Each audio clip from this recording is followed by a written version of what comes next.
and welcome to another episode of Man vs. Marriage. You know, if it's safe, look in the mirror and tell yourself how incredibly handsome you are. Why are you handsome? Because you listen to this show.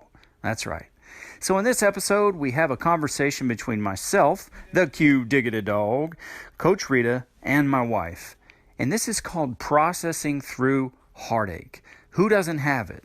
If you haven't gone through it recently, it may not be as fresh as it is for us right now. But there's areas in your life where you have heartache that you got to process through. I hope you enjoy it. I know that you'll find it helpful. And hey, drop us a line. Coach at manvsmarriagepodcast.com. And hey, don't forget it's football season. Root on for the Roll Tide. The podcast. How good do you want your life to be? You gotta live on purpose, for a purpose. It's truly about becoming the best version of yourself that's possible. This is Man vs. Marriage, the podcast. That has to be like it's like you're in a circus and you have to perform. Yeah. Well, many episodes ago is when I brought up why am I such a people pleaser? Mm-hmm. And I'm trying to figure that out. I'm trying to get down to the bottom of that because I think this little situation right here is obviously a part of it. Because I don't know. I don't have the words to say right now, but it's a big red flag for me. Mm-hmm. That I worry about how I'm supposed to act in front of somebody. I know. You both use that very freely in how it is that you're expressing yourself. It's like, how do I act in front of this person, or how am I supposed to be? Yeah. Where you're thinking it's an act. It's a falseness of who you are. The true you, the authentic you. Like, why can't that person show up and be good enough? It's like this. I mean, there's people in my life where, you already know I'm a big dreamer. Start talking about, my hopes and dreams and future plans in front of certain people, and they're just like, oh, you're just always dreaming. Or, oh, that's you. You have to be this. So it's like, well, I'm not going to talk to you anymore about those things. Is that the same as learning how to act, or is that different to say there's certain things you don't share with everybody? I think that's different of what it is that you share with people. You surround yourself with people who are going to celebrate you. You surround yourself with people who are going to dream with you and encourage you and tell you, yeah, shoot for the moon. You surround yourself with those kind of people, and who you can and can't, do that with. But you do have to surround yourself with people that share, or that can celebrate you for you. And I'm not saying you go in and you put on this act, but it's using wisdom and knowing that these people aren't going to celebrate me. So why am I going to put that out there? Like, what is it? And why is it? You have to ask yourself, why is it that you're putting that out there when you know these people rain on your parade? Like, what's the point? Yeah. Why do you do it? What's the motive behind it? I'm not saying I don't want accountability in life, because I do. But, all right, so those two things aren't the same. That's good. That's good to know. No, I would say that they're not. Okay. You definitely have to use wisdom when it comes to that kind of stuff, who you're surrounding yourself with, and who you're sharing it with. Okay.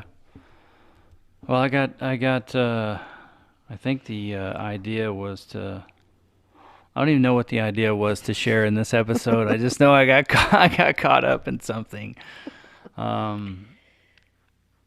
I'd rather just be honest about where I'm at, than have to act. That's the first place to launch you into growth and learning and growing in it, is when you start to recognize, okay, this is where I'm at. Like, I'm not over this. Yeah. Because if you deny it and you stuff it and you put it over in the corner and just, it's going to fester. It's obviously going to come to the surface, Right. obviously, because now in your guys' mind, oh no, like we're going to be seeing these people in an event in a couple more weeks. It's like, all right, so you didn't deal with what it is you needed to deal with, so let's do it. Yeah. What is it that you need to do? And I'm not saying you guys be their best friend and you trust them and, it's all hugs and kisses and all of that. That's not what I'm saying. If somebody's broken your trust, then, there's definitely things that you do to repair it.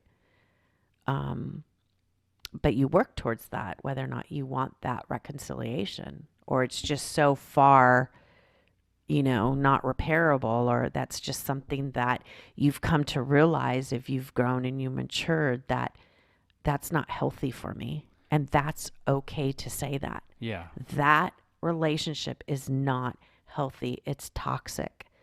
And I can't let that come in just because I'm a people person or a people pleaser. Yeah. That makes sense.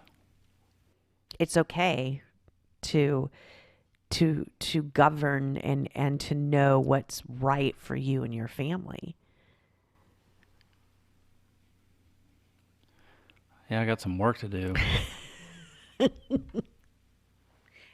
I really do, and I would say that it would be important. I'll just get your advice. I mean, I think it would be important for Jeannie and I to kind of walk through all these areas in our life where it's almost like we've made a great place to start, but we've kind of built that on like a foundation of the pain that we had. So it's like it's buried. But anytime adversity comes, all that happens is those things start to show Pop up up. again. Mm-hmm. So we should go back and, not really relive these things, but address these things and say, okay, we can't change it. So how do we reconcile it?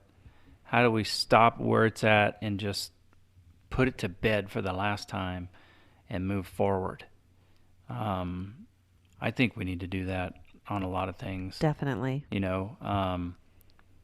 And is the right thing to do to like make a list of these things and set time aside and, just cover a couple at a time. So I would just take it as it comes up as so many people want to like, let's just deal with all the 100 things on the table and let's just deal with it all that at would once. be my way, is just attack them all. Right. And it's not feasible sometimes because then it's like you have a checklist and you're just doing it as a checklist and it's not really like a heartfelt thing that, like I would say, this moment of what you guys are bringing up with this relationship, obviously it's an issue, especially you guys are already whirling of how you're going to be, how you're going to act, what are you going to do? And this thing is already, 2 weeks out, 3 weeks out, or even before you were talking about it. Yeah. So it's obviously on the forefront of your mind. So those are the ones that you nip in the bud. Those are the ones that say, all right, we definitely need to deal with this, not this 100 list thing that we have made out. Okay. Because then that becomes overwhelming, and then you're just a taskmaster of, the task at hand instead of the heart of the issue.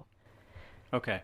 My normal thing is to go find them all. Mm-hmm. So I'm gonna have to let it. You just let it come, and you just let it develop itself. Okay.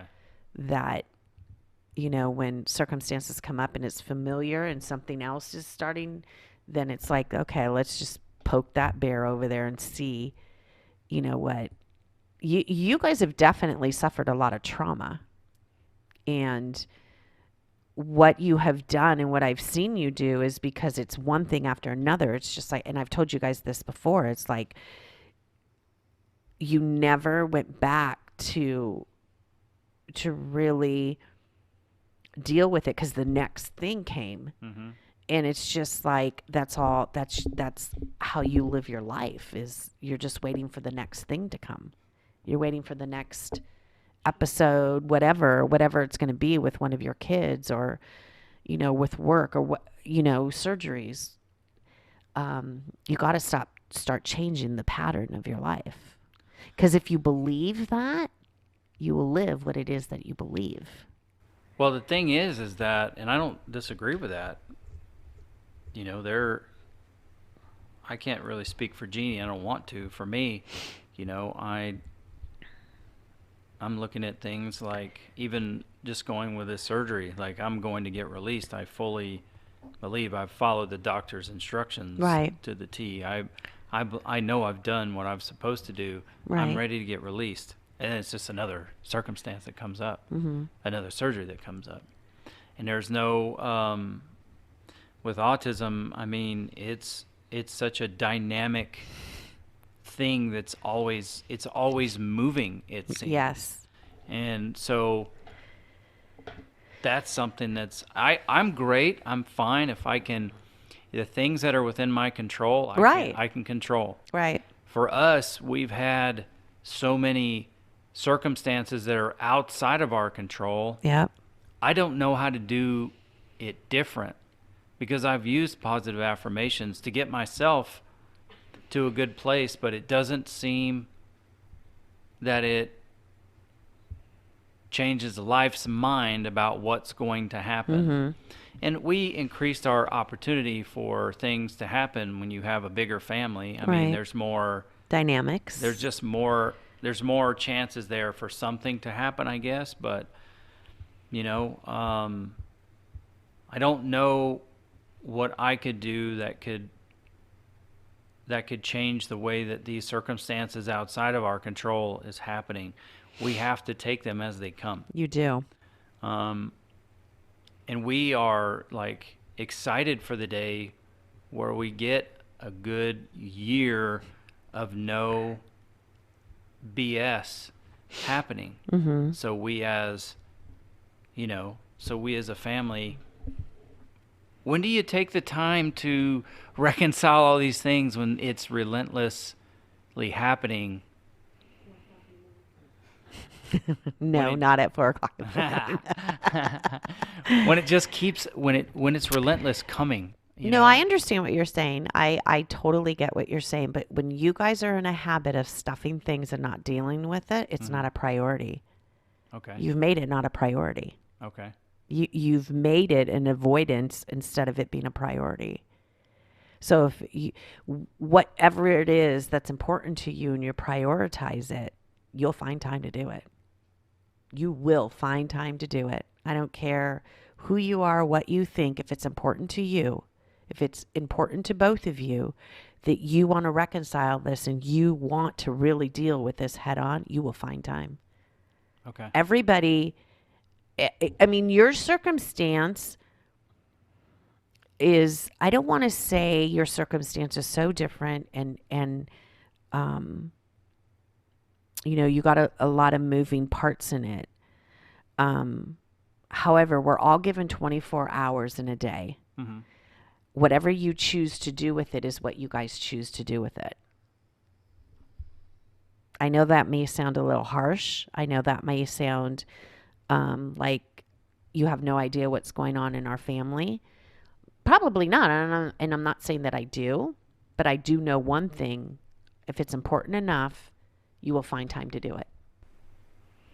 Yeah, I think right now the importance has been on making it through what these things are. But it's obvious that as situations die down, we do need to figure out how to, decompress and work through it. Life happens. You're not going to escape things from life. Yeah. Things do happen. Kids have surgery. Kids break their arms, Things happen. And instead of us thinking like we just want to eliminate life, it's almost like you're on a goal to eliminate, what things are going on in life, that you don't have to deal with things. Then what you're trying to do is escape life. Well, I don't think I'm in that category of escaping. And I'm not taking what you're saying. I'm definitely not taking it as you're being harsh and you don't know what's going on in my life. I think you're really just shining the light on what we need to do and how we need to, you know, be intentional how we get through these things, because we kind of have enough going on without having to try to drag the past along with us. Right.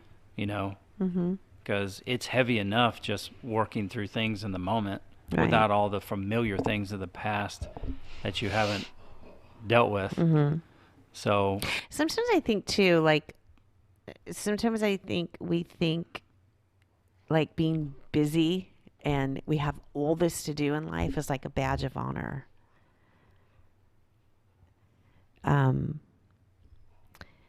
Instead of, just stepping back, am I really busy, or am I just making myself busy so I don't have to deal with the issues at hand because I buried enough of it?